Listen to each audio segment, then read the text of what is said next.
Looks like it's just us, but that's okay because we'll have a Zoom recording and I can share it. So maybe people Should I will. sit out here? I just sit. Yeah, sure. And you know Loli, so I won't even introduce her other than to say, welcome to Loli. Loli Molina Muñoz, please read to us. Okay, hello everyone. Thank you for coming. Well, I'm Loli. I think I said it before, I'm from Spain. I teach Spanish at a middle school. Challenging.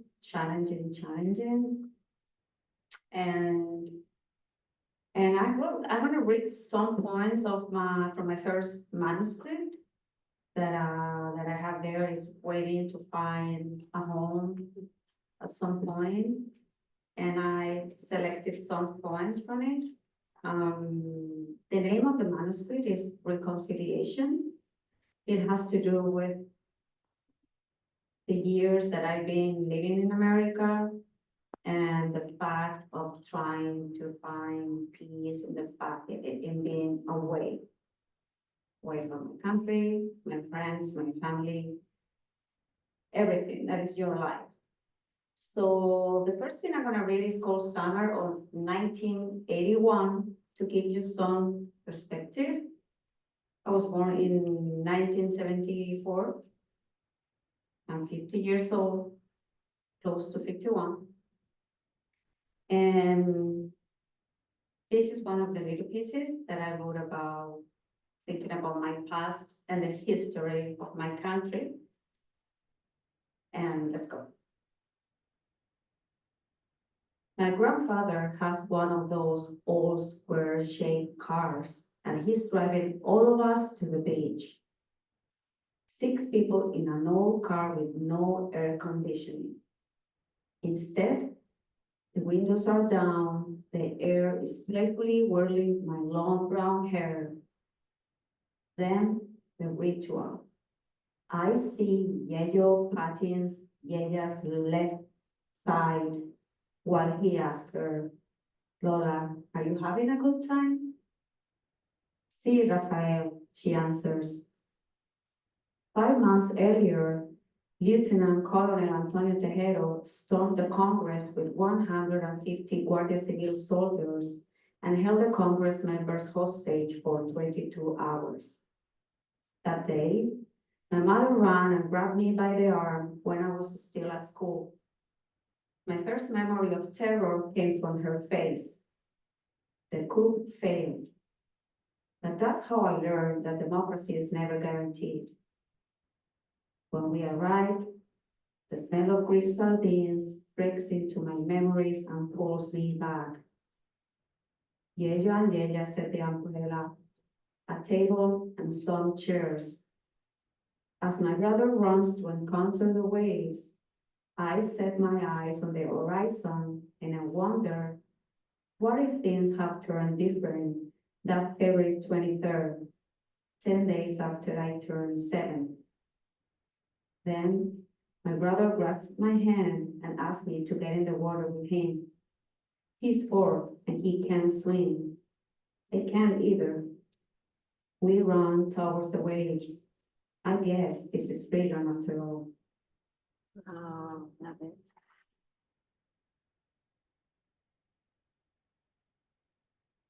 Well, this poem that I'm gonna read now, I always doubt if this is a poem that you can read freely in South Carolina. Because everybody's very religious and I'm not. So I wrote about a poem that is called God Waits in My Backyard. Yes. And I'm an atheist, so.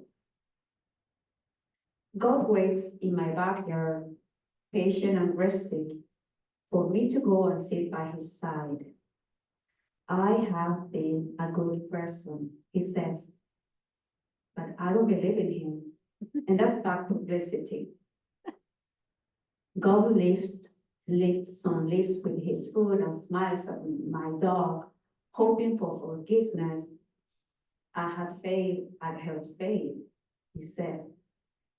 And I remember the day I realized I was an atheist. And I tapped on the window with my fingers for my dog, Trotsky, to come inside. Oh, I love it. That was really, really, really good. Thank you.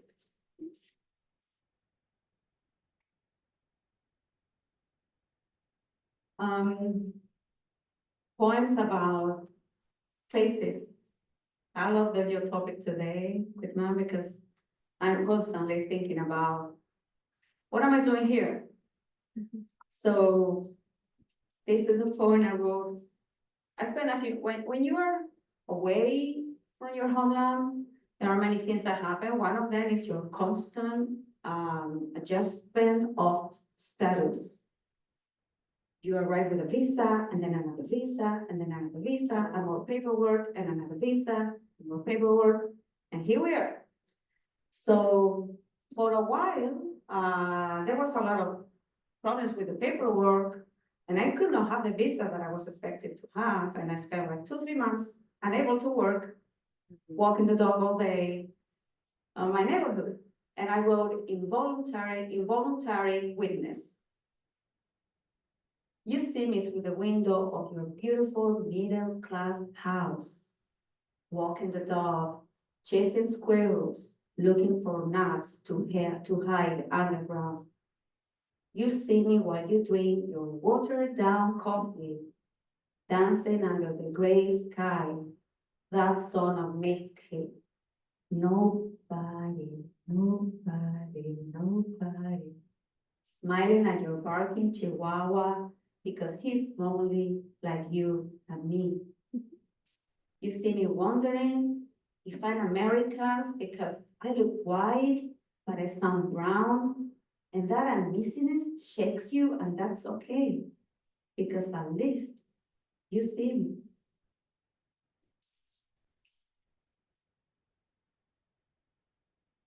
I don't know if I choose 15 minutes or less, but I'll tell you stories. Okay. Well, about changes of visas and status and years away from home. If you don't know how the visas and all that work, when you come here the first time, one of the options is that you are on a J1 visa, that is an cultural exchange visa. You come here to show your culture, and then you can have a professional worker visa. And after thousands of years, you can have a permanent resident, okay? I'm still working for the residents. And I call, only when you are a resident, you are called an official migrant. When you are on a visa, you are not a migrant, which is kind of shocking because we go through a lot of stuff. So I call this poem migrant. They never called me a migrant. Instead, I was an Erasmus student, a target language expert. She moved for love, an exchange visitor, a specialty occupation worker. In the past, my grandfather died. My first nephew was born. My second and third nephews were born. My father died. My mother became a widower. My brother had a heart attack. My father-in-law died. My mother-in-law became a widower. My first niece was born, but never a migrant.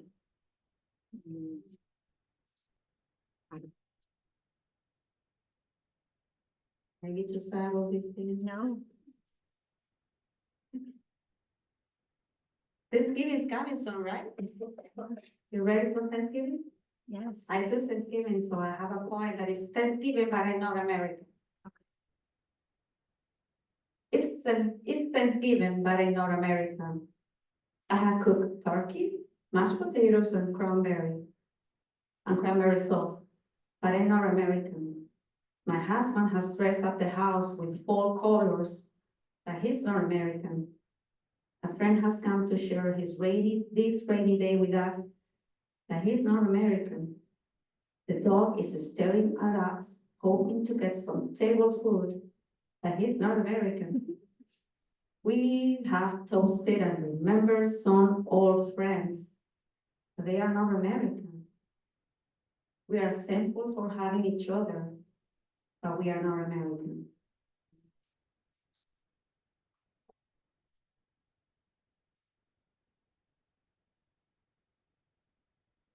I'm gonna read another poem this is one of the few poems that I tried to adapt from a poem that I initially wrote in Spanish. I usually never translate my poems are like complete different identities. Like my Spanish poems are one thing and my English poems are completely different. Sometimes I write a poem in either of the languages that is like, I think this one should find a way in the other language. And I wrote this one inspired by a poem of a Spanish poet who is called Beatriz Sevilla. And the poem is called Emptiness and Dust. And it starts with a quote by her that says, "My side of the couch is an island surrounded by emptiness and dust." Life in exile is built on distances, futile attempts to drain the water of both homes, boats trapped in the storm of years, empty seashells buried on the shore. Those who stay wave a quilt to keep the cold and warm of ghost. Those who leave learn to hold on to the sand that once filled the spaces. Life in exile is a couch surrounded by emptiness and dust.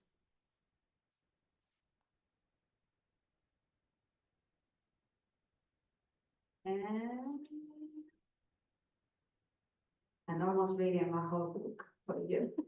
Thank you. The poem that titles this chapbook is Reconciliation.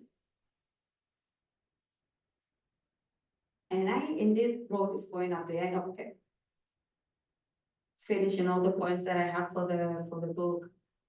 I was like, when I read everything again, I will write the last poem. And I wanted to think about all the things you have to reconcile with after so many years away. And this is what I came up with. Probably there is more, but I don't like long poems. Reconciliation. I reconcile with the sadness of the distance and the joy of going a long way. I reconcile with 2020 for taking my father and my father-in-law away. I reconcile with all the no's and all the yeses I shouldn't have delivered, but I did. I reconcile with the men that didn't love me as much as I deserved and the ones I didn't love back. I reconcile with my fears, fear of flying, fear of heights, fear of loss, and fear of uncertainty. I reconcile with the wishful roads and the ruthless paths of desire I built when no one was looking. I reconcile with happiness, resistance, and disobedience. I reconcile with mother, father, and brother. I reconcile with this body that I hated so many times, but I finally understand and worship. I reconcile with this stateless state of mind and this liminal republic that I cherish and nurture. I reconcile with the loneliness of migration and the fight for emancipation and self-determination. I reconcile with this, I don't know what I'm doing here. I don't belong here. I reconcile with 1997, 2003, and 2013. I reconcile with Coventry, Wisconsin, and South Carolina. I reconcile with Spain, which I left, but I crave. I left, but I dream. I left, but I care. I left, but I miss. reconcile with the memories I have buried and the dreams I have chased, and reconcile with myself in fragments and wholeness, forever becoming, yet finally enough. Thanks you.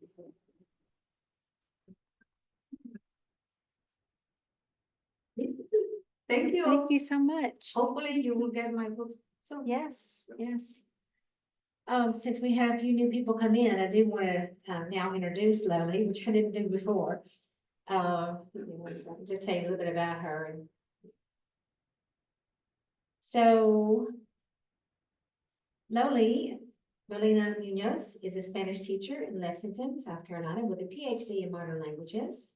Her poetry has appeared in different Spanish and American publications and anthologies like Voces, Label Me Latin, and Jasper Fall Lines. In 2019, she published an essay on gender and sex identity in feminist science fiction as part of an anthology called Infiltradas.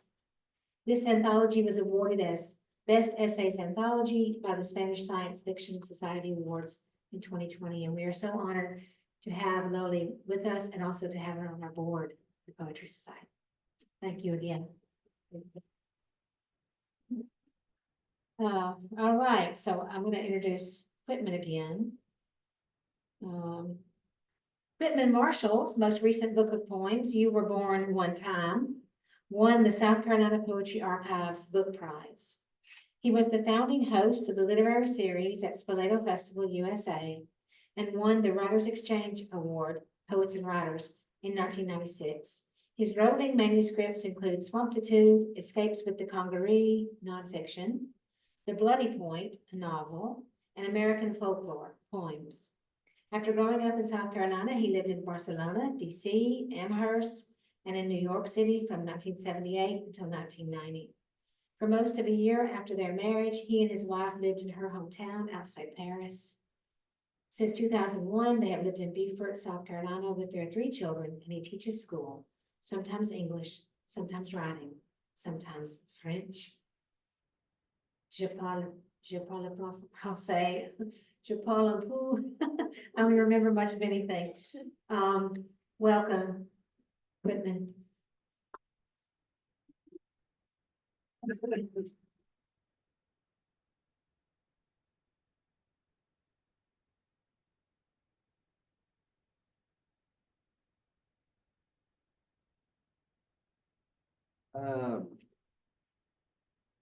I have some of that story too, though.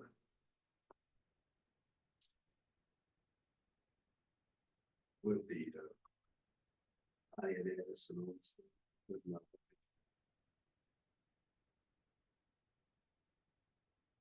So, yeah, that was a different introduction.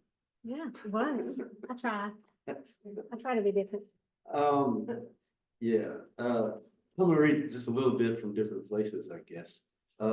One thing I came across, when I did a little workshop, we talked about places, and I lived in New York for 12 years, and I was very lucky. They were my formative years, I guess you'd say, not my 20s, but my 30s, so I made lifelong friendships there.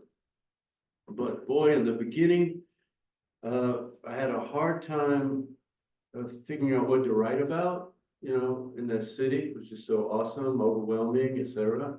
And I remember for the longest time I was working on a poem called From Soho to Maybelle. This idea of having this kind of real typical Southern name, along with the Soho, which was just being destroyed by what people sometimes call Eurotrash, but that's a bad thing to say. But it was getting real critiquey by the time I was living there. But I love the word Soho. Now we have NoHo and Nino and Nano, and I don't know how many different acronyms or whatever they have for neighborhoods in New York. What my old neighborhood of Chelsea, part of it is called now. What's the name of the building? Never mind. The building with this is what happens. Anyway, the name is changed. Although Chelsea's very hip now, but it wasn't there. It's where Hell's Kitchen is there. And Whitey's Irish gang was still active.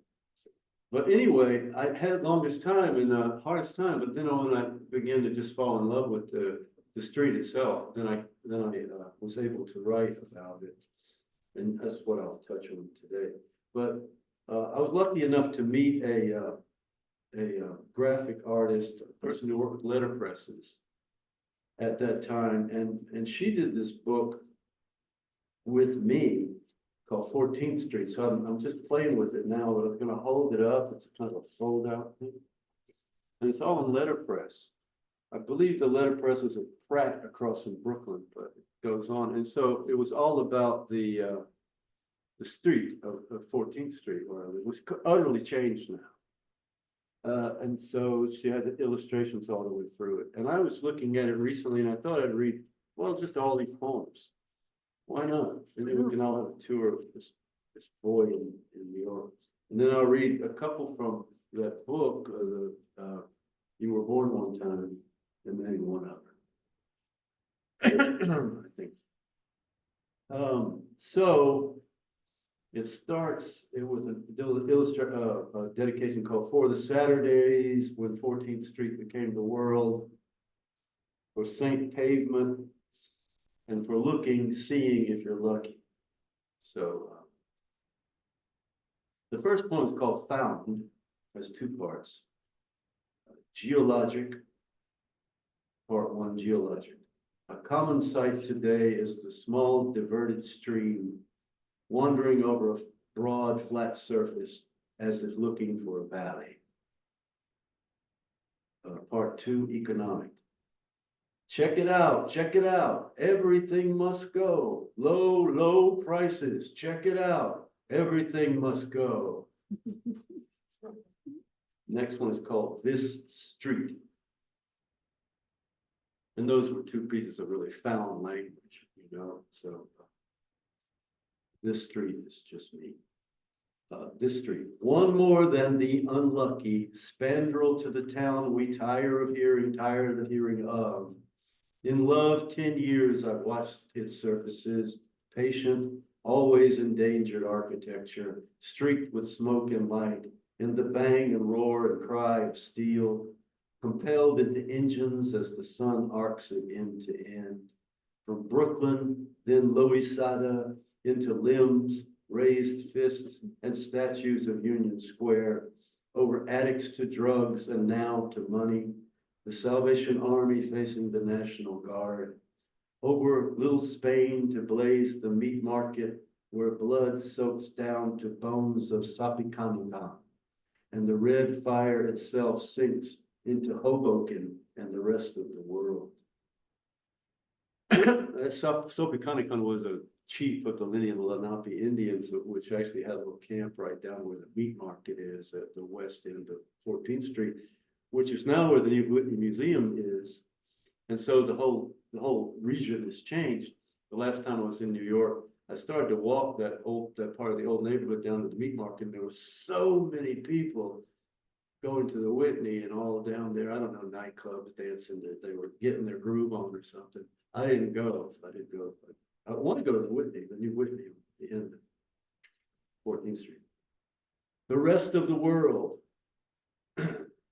where all these people come from, walking behind their hopes, almost bargained, almost incarnate, sometimes in the shop windows. I want to know them all and won't know anyone as he or she hurries home on the straight path from river to river, below the glide of pigeons, breaking with silent footsteps from the higher circles gulls make as they drift and cry from south to north under white deific clouds, which are prosceniumed and always sky-struck and seaward bound. The wild and the tame. Speaking of wild and tame, I gotta tame this runny nose. I caught something from the student as I was explaining it a while back. So I'm probably deadly, so stay away from me. The wild and the tame. This night, like no other night, and like them all, when home from somewhere late or just out for a last breath to look for the moon, I hurtle onto the naked city, pulled by our two old dogs, the chariot, as Mr. Kaplan calls us, down the building's little walkway and through the gate, collars jingling to weather-polished curbs awash with every kind of dog yummy, where I wave hello to the doorman across the street and speak to Jasper, the drug dealer, who always asks me what kind the brown one is. And I say, mongrel, and he laughs. To whom I first spoke because I thought he looked like Ishmael Reed. Don't call me Ishmael. And the doorman hates me for talking to Jasper, as he's AA and knows about addictive personality. I paused to let a lady pass, risking, she wouldn't know, premature completion. But who cares? We stop for her, and she stares, all mixed with fear and anger and something else that would take years to figure, at me and the less than knee-high beasts, and says, I hope they're tame, and continues walking with her famous hope and my concerns for her, which will go unrecognized into the night which eats us all. Oh. Let's see, Halloween. In the Epidars below us, BS, it was being murdered by his wife, or so he bellowed every night until she died from the strain of him. And on the boards above, 2 men nightly kill themselves for love. Tonight, the 2 men are even louder, and the first is crying with a woman young enough to be his daughter. Crack attenuates their beers. Outside, 250,000 pound the stones and cheer themselves in masked parade as we try simple conversation over this good meal with 2 old friends between this noise of desperate neighbors under whom we must rehearse another love. And that was the Halloween parade in New York, by the way, it's out there, which runs through the village of thousands and thousands of people. It used to be ended sort of with this big salsa band. So, bum, bum, bum, bum, bum, bum, bum, bum, bum, bum, bum, bum. So everybody would follow behind the salsa band dancing away. I don't know if it's still running or not. The next one's called Ginkgo. Even if days shrink, even if cold is signified, even if there's no inherent warmth on earth, the ginkgo makes us slow and swim in a fountain of yellow air, as if its ancient changing were the light we see and the warmth we know. And the last one's called Forelooking. Each day, vendors push their smoking silver carts towards sunset, home and the river out. They pass with strained faces looking. I speak and they speak to themselves in languages they might fear forgetting. Remember how the hunter's moon poured silver into thin passing clouds until they passed away. Over all the parapets and addresses, light fell straight into a face and pulled it with anyone else who was looking into the quiet room.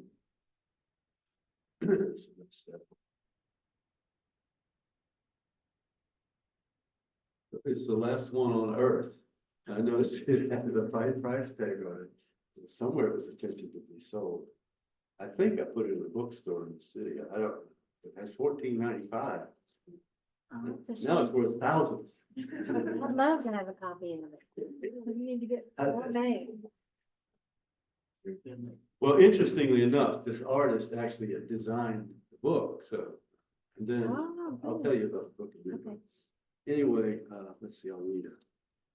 I got a couple of these little chapbooks. This is a long poem about DeSoto's passing through this part of the country called the Slow Comet. I'm practically giving these away.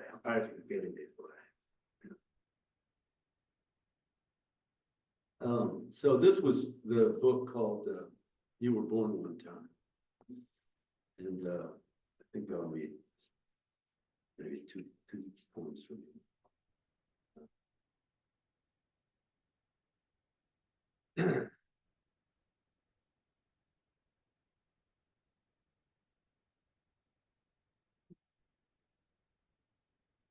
This one's called Civilization. The banks closed when I was a kid in Rome. Today, through the balcony Romanesque windows and the Carolina blue, as the preacher talked about the Pentecost, I wondered what I did. Somehow I paid my way into the Museo Vaticano and tossed and touched a lot of marble I wasn't supposed to touch, looked up with the world at the Sistine ceiling, watched black ants feed their tunnels under the Forum, and even chased a recommended cake to a certain round cafe. Since then, in the piling up of vanishing of days, I've kept money in my pocket, been trusted by some to show up and failed the trust of others. Somehow I can't believe a moment like this until I taste the wine in the glass you just gave me. It was all a gift. In 21, I took it. Today, I maybe want him back, the silent boy who since has touched exquisite flesh, but who really couldn't tell me more than the cardinal flaming there on the walk. Can't read it, sorry. I'm 73, okay? Happens all the time. But anyway, that my daughter, she just got married. That's the problem. I was just at her wedding last weekend. We get it. Do it. You have to die wondering.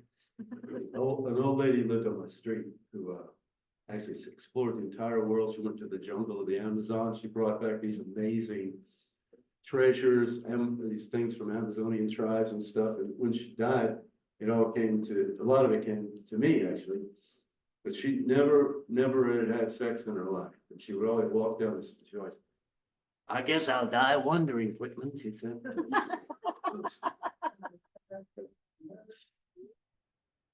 She was a character. She met Theodore Roosevelt one time. He was interested in what she had done. So, there were border wars between Chile and Argentina. Border wars.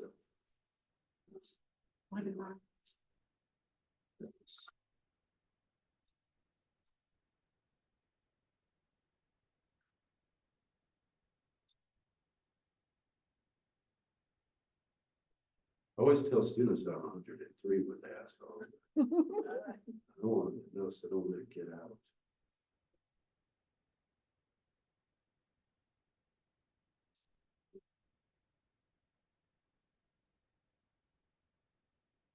Look for one.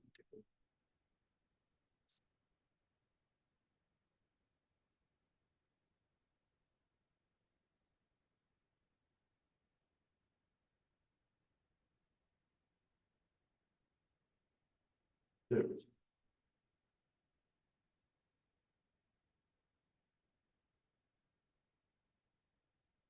This one's called Religion.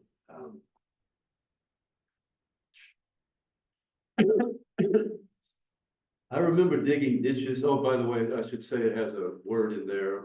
It's the P-U-S-S-Y. Okay, it's in there. All right. I remember digging ditches to a master plan. That reminds me of the election coming up. That person in the pink, the pink hats, because all the women in my family went to that march. It's a weird time for a poetry reading now, like 2 days before the election. I remember digging ditches to a master plan. When it stuttered, or the cement trucks were late, we leaned on our shovels or pretended for certain bosses to still be shaking the dirt. Not pyramids. These were simpler shelters from rain, weather, and former lovers. Garden apartments to be on the outskirts of town. I'd no idea of time and change, that I was a year from castles burning in the Spanish sun, but one hard-hat pilgrim among us was just back with a vision from the world. $6 million jets flopping into the sea off Vietnam, their stone pilots still buckled in. Oldest of us white boys, he said pussy almost as often as the men for whom this work was life did. Nor were these cathedrals, though it was sometimes with faith I pounded footings from which walls would rise, and with joy I screed the wet mud with another and watched the gravel sink, the surface smooth toward a slab close to polished stone. God loved us, or we would have died out there. A few almost college boys, hands hardening under that sun, with violent men or men with good reason to be violent. Once a carpenter shotgunned a nail point blank through my hat, my head still in it. He too was back from Nam, and actually I knew he loved me somehow.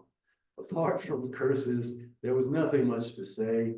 If we thought it wasn't of the shack boss and his less than honest sweat over blueprints, or how his blame might fall around us. The work was hard enough, and that summer stoked our air to 110 most days. His wrath knew nothing of how our weekends might touch nirvana, as Leroy's, who drove the backhoe, almost always did. I was a few more years from walking under Brunelleschi's dome, or over the rippling tiles of San Marco, or through the plain light of Zwingli's church, and even more from comprehending the purposes of their power, or preferring the simple towers Irish monks made of stone toward God and away from Danes.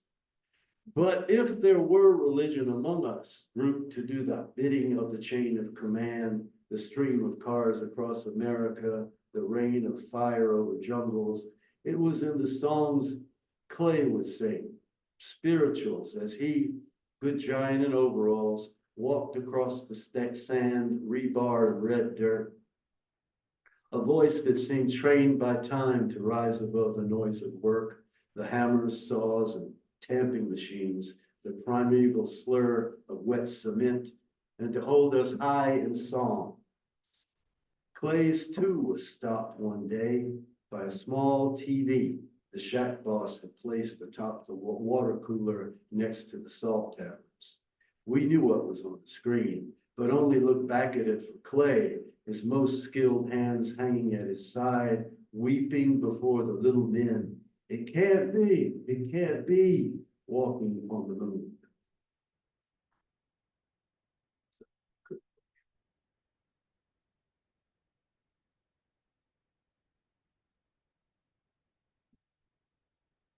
I read that poem because I was just driving out Bush River Road and passed by that apartment complex that I built myself, as I told my son. I built all that. And I passed by, and of course, it's completely swallowed up by civilization out there, so-called civilization. Read 20,000 sunsets. 20,000 okay. Really? Okay. Okay. 20,000 sunsets. The sun going down is at 1 o'clock from where I am or where I face on a southbound road going someplace. A great peach-colored sigh. And then the streaking lines like these across the abandoned sky until the birds move as they always do.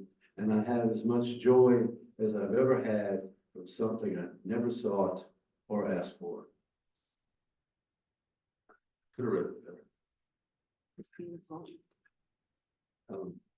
So, should I read a little bit from the nonfiction book just before? This is because you know it's the most recent book, so I'm here to sell it. Sure. But it We'd love to hear.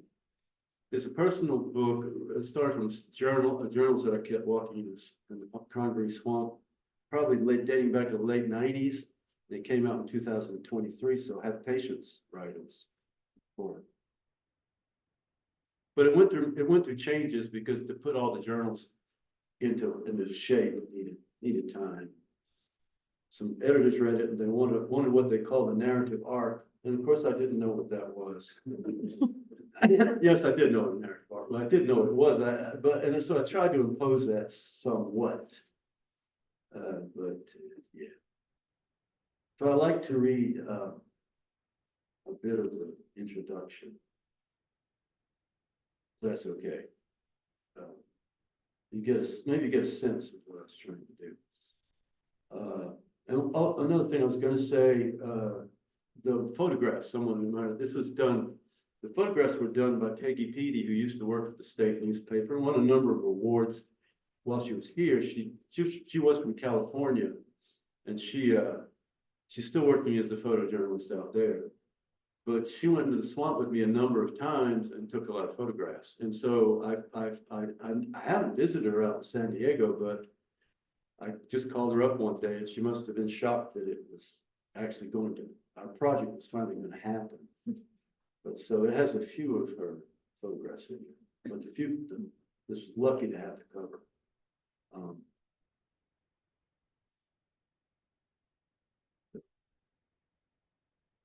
Begin to flow, and the water comes and goes, standing water, milky or black among the mosses, ferns, and dog hobble, the fallen trees and branches, the dissolving and decay, or the small currents and seepings thickened with the oil of tupelo nuts, or the brown sloughs and guts, patient to meet with constant streams, and eventually the river.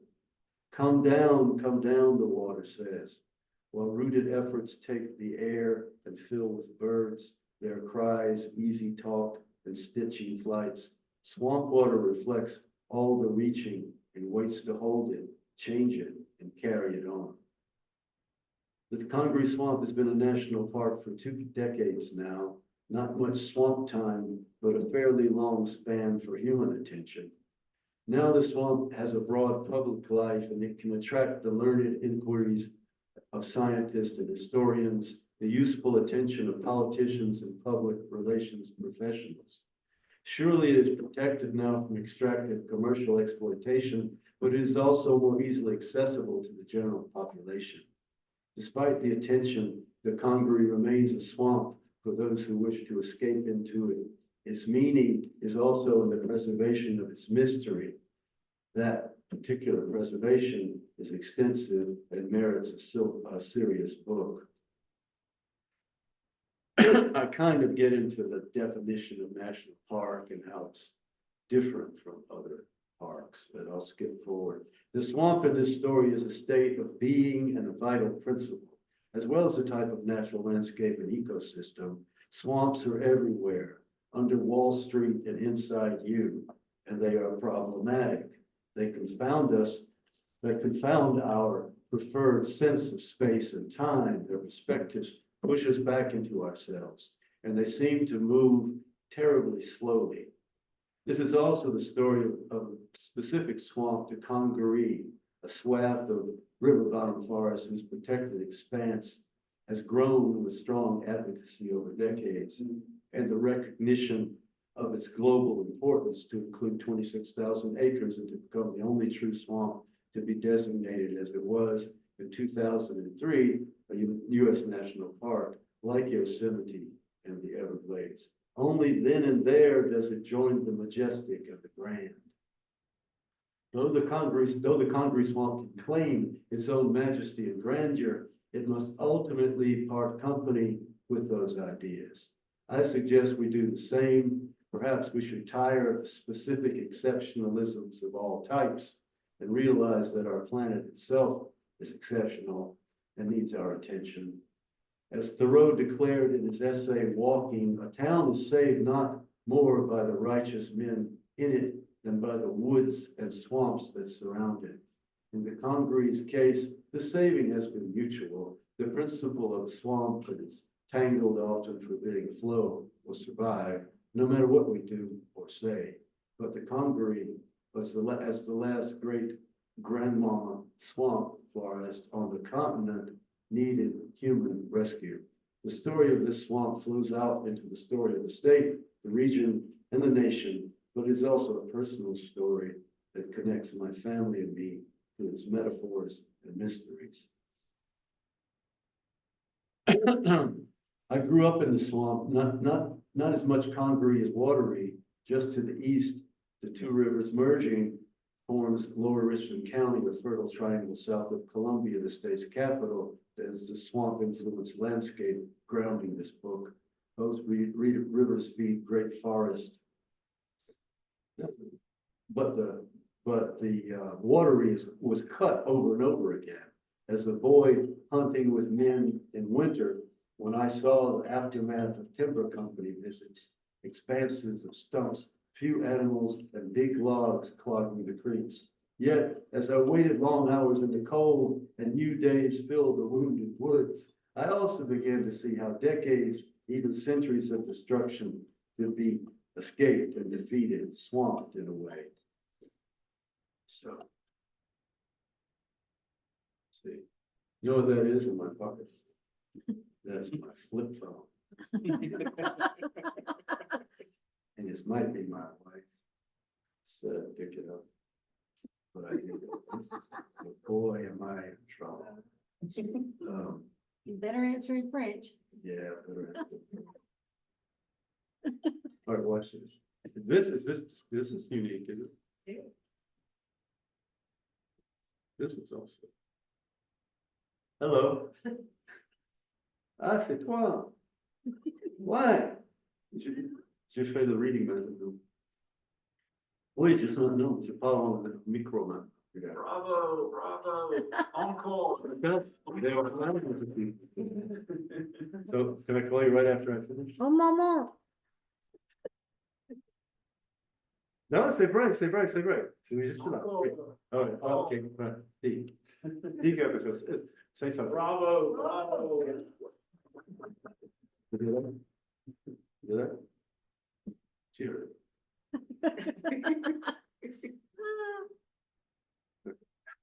She may call back.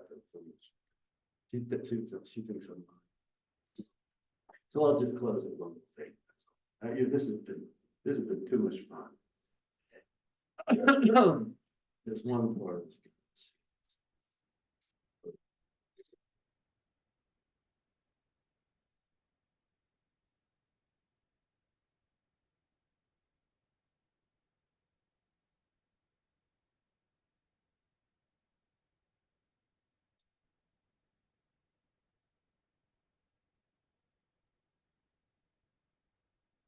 You don't mind waiting.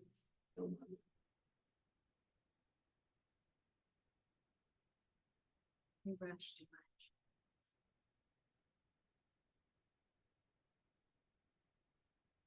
Kind of going backwards, but it is a little part, I think, I think it's a good place to close, but, though a national park inspires it, this book is not about splendid or stupefying natural wonders. It's about a swamp or river bottom forest named after its river, the Congaree. It wanders a bit into the history of the place and the people, including my family and me around it. It explores the swamp as a place and as a metaphor. It's not about a grand sight or a majestic view, such as the Heavenly Gap at Yosemite, as seen by the first white hunters of Indians there. Or for a closer example, the flare of thousands of wings over the Everglades as viewed by preservationists riding the Goodyear blimp. While it includes a stew of subjects, this book flows into one pot, this Congaree swamp in the middle of South Carolina. The beauties of this place and others of its kind cannot be seen from the air. The swamp provides no special vantage point. An aerial view would only diminish what this book is about. Its subjects would go deeper into hiding, just as you would if you could. Born in South Carolina, I have a swampy heritage that includes, at least in part, slave ownership in generations past, the first shots of the Civil War, apartheid maintained for decades in America, extreme militarism into the present, politicians whose constant talent has been the exploitation of racist impulses in their historically undereducated constituencies, and willful denial of justice and truth. Is that enough?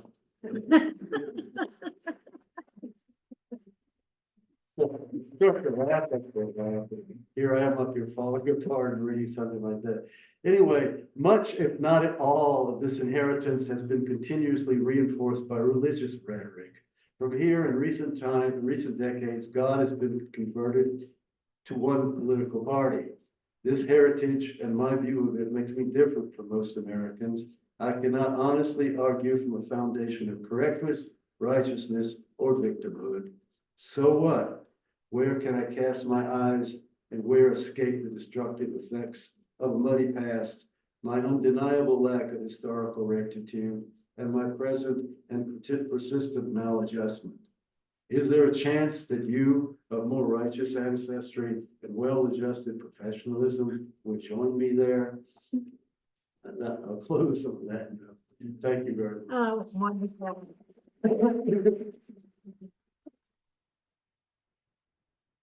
And I'd like a book or two, how many you've got with you. Gladly. Thank you again, that was You're welcome. wonderful. Great to see old friends.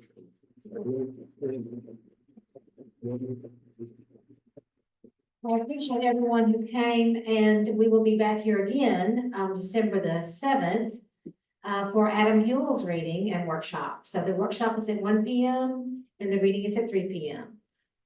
Here in the same room, and I hope to see you then. Thank you.